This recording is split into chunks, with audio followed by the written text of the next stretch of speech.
Hey everyone, it's Nadia from Leah Dia Designs, and today I want to show you how to make this hand-painted stained glass style resin art tray using some of my favorite products from Michael's Art Store.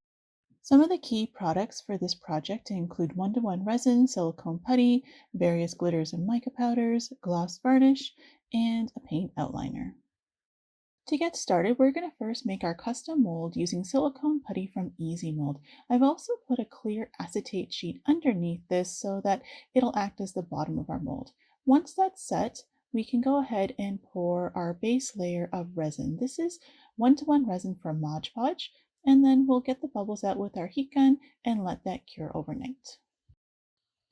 So now I'm ready for the design, and I've made a sketch of what I'd like my design to be, and I can put that right underneath my mold so that I can use my silver outliner to go ahead and trace over the design. This outliner is from Pebeo and is one of my absolute favorite products that I use on so many of my projects. It just allows me to get such intricate details, and I love it so much. Once I finish doing the outline, it'll need a couple hours to dry, and then we're ready to go ahead and fill in with color. To color our design, I'm going to be using DecoArt's Duraclear Gloss Varnish and mixing it with various mica powders and glitters to get the colors that we want for our cherry blossom tree.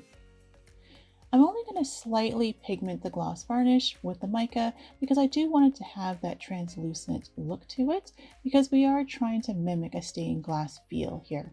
So once it's dried, I want to be able to see through it slightly, just as you would for stained glass. For the background, I did the exact same thing but with glitters, and I did 3 different colors of glitter, so this way we kind of have alternating panels on the back.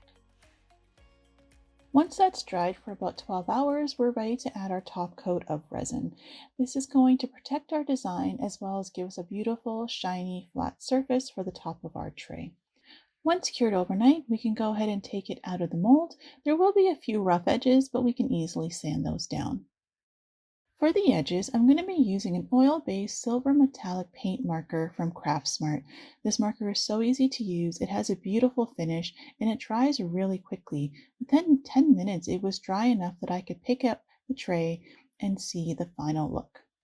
I love the look of this little stained glass tray and all of its details and the translucent mica powders. I think it would look beautiful on a vanity table and make a lovely gift.